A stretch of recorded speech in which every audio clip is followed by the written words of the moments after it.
People of BookTube, fellow readers, can we just take a moment and acknowledge that we have some rather strange habits?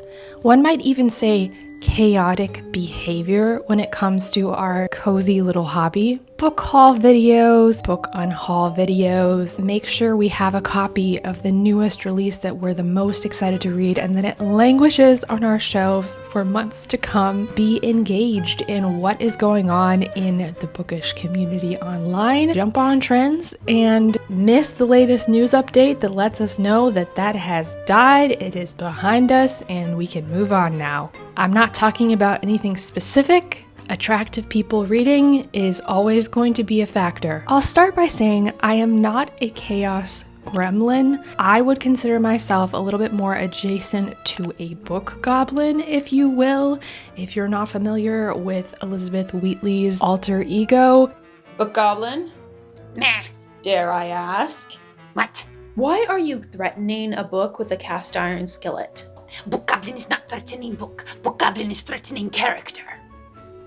A character. Character is being stupid and needs to stop. And if they don't? Then book goblin will smack with skillet. You'd hit a book with a cast iron skillet. Book goblin would never hurt book. But character does not know that. Well, is it working? No. Character is still being dumb.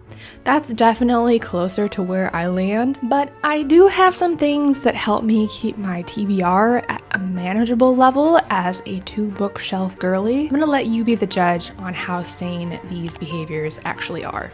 And y'all, I know I am not the only one that has chaotic reader behavior. I don't think there's ever been a video where I hoped more to hear from you in the comments. Commenting an emoji today is the bare minimum. You can totally do that if you wish to, but I really want to hear the wildest ways that you have personally tackled your TBR or your complete lack of shelf control in a certain area. With that, let's get started. I often will get and read library books faster than I read new books that I acquired. My system at least has waived the fine thing. You might have a fine if you have an interlibrary loan from a university or another library system, but if they're within my county, I can hold on to those books for a significant amount of time. Do I? No, because I grew up in the 90s. I don't think I personally am ever gonna unlearn the experience I had as a 90s kid who borrowed library books on the regular, and library fines were a regular part of life. But these days, as a 30-something millennial, the pressure is more of an ethical one than a financial. I'm always imagining the next person who is waiting for that book, and they anticipate that this is going to be their favorite book. Maybe they need it for research for a project for school and they're on a deadline. The ethical pressure that I feel as a library patron to be on it when it comes to due dates for my library books is a little unhinged, considering that we are fine free nowadays.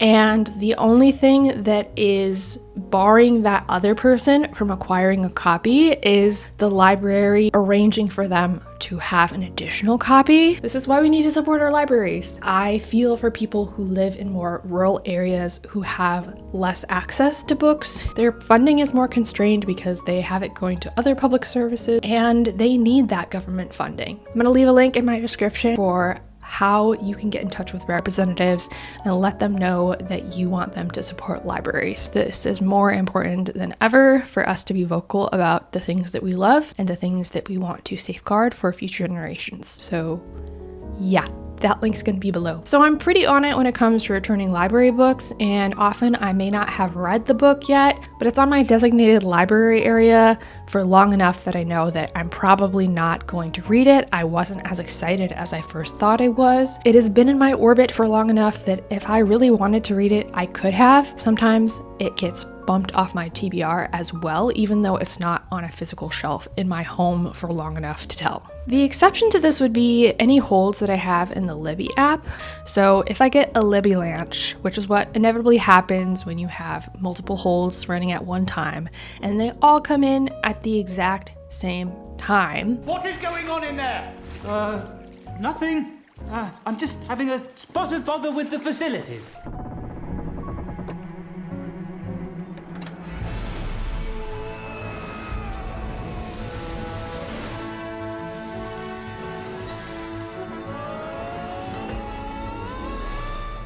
and there's no way you can read all those. I evaluate whether I am ready to read 1 or 2 or 6, and hit the suspend option to stay in line for that ebook or audiobook while I let someone else read it first. If you have ever been subscribed to a book box of some sort, you're familiar with the scenario that I'm about to present. Owlcrate, Illumicrate, Fairyloot, Aardvark, or the notorious Book of the Month. You have so many books on your shelf from that subscription box that the of the month quality is no longer relevant because you have years worth of that subscription on your shelves unread. The excitement for those books has long since burned down. You've watched negative reviews for some of them that make you think that perhaps this is not even worth your time. And really the best thing that you can do at that point is stock up a little free library with the books that you have accumulated. As of this video, I am currently subscribed to Book of the Month. I've been using that service for at least 4 or 5 years at this point. I am a bestie. I'm proud to say that I only have 2 unread Book of the Month books in my possession. One is actually a short story collection by Immortals, and I have not read the corresponding novel. The other is a copy of Red City. I really liked this edition. I heard great things about this first book in a series, but ultimately I decided to hold off on reading it until the next book is out. So my habit with this book subscription is to treat it like a monthly game. When that blue box shows up at my door, I have 7 days to read the books and evaluate whether I want to keep them or pass them along to another reader. I will list those on Pango, and that's the other reason for that time crunch for me. I have to do it in a small window of time before there's a ton of the same book on the app. So if you're not familiar, the way that Book of the Month works is you pay a monthly subscription fee, and that gets you your pick from their monthly selections. If you want to add on any other titles that they are offering, it's going to be an additional $9 to add on another book. That would be less than if I went to my local bookstore. However, you are making some compromises with that edition. You're going to see some differences in the print finishing of your Book of the Month edition versus the standard new release that you would find in the bookstore. So you really have to evaluate whether it's worth it to you. Say, for example, this book is due to be out 1 week before the paperback edition is released. It's less expensive, it's more fun to toss in a bag for a vacation. This strategy does not always work. When that happens, the win for me is that I've gotten to read the book while it's still in conversation, and hopefully I can push myself to review it and talk to you about it. If I can't finish my book club book within the 2 to 3 days before the gathering, I don't go to the book club. This one bears explaining, especially if my friends Taylor and Brandon are watching this video with their Good Books Lately book club. This is not included in this chaotic behavior because their timelines are much more generous, and I always feel like I can show up to their Google Meets and still enjoy a lively discussion. However, in my city, there is also a local group, and it is so large, it has caught local media attention. And the way that they function is on a limited seating ticket-based system. So every weekend, for about an hour, there is open registration for their events. They are sold out, you are out of luck, and you cannot go to their event. In most cases, it wasn't a book that I was already planning to read, and so I typically see if I can get registered for the event first, if there's actually space, and then try to get and read the book.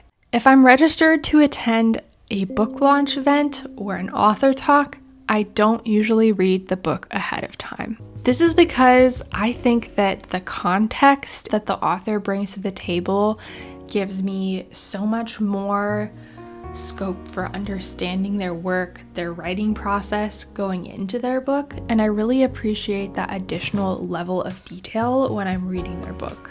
I always feel more grounded when I go into an author's newest book, knowing a little bit about the creative process behind that work and some of the inspiration that led to the book that I'm holding in my hands. Typically, registration either comes with a copy of that book or you plan to purchase one at the event so that you can get it signed by the author. So that's another reason why I don't like to read the book ahead of time. I don't want to have an additional copy on my hands. While there's no reason to not get it and read it ahead of time, my personal preference is to hold off. If I download a book from NetGalley, I have to read it within 7 days. NetGalley uses a percentage to measure the number of books that you have received, read, and reviewed. This keeps you from stockpiling too many books at a time, losing track of what you have to read, and not actually getting to those reviews for publishers before the book is out. In general, I've had to be a lot more organized with NetGalley than I thought, and I even schedule in my calendar the pub dates for each of the new releases so that I remember to post on Instagram and also post to the retailer websites when that book is finally out in the world. And if you're not aware of the pattern, new releases in the US are typically Tuesdays. Pressure for this one is a little bit more maintenance related because I want to keep being approved for books that I want to read. And if my percentage is abysmal and I'm falling behind and feeling stressed because I have too many arcs to read, that's no good for my brain. I always try to read those within a week, maybe 2 weeks at the max of receiving the arc. I have to be doing something in order to listen to an audiobook. It could be taking a walk, cleaning a room, driving to an appointment, making graphics on my iPad for a future video. The limit is I can't be scrolling on my phone or doing something that involves words. I either need to be able to pocket or leave my phone in the other room, or otherwise I will not be able to focus. I recently made a video about my Kobo, and one of the things that it does that I have not taken advantage of is play audiobooks.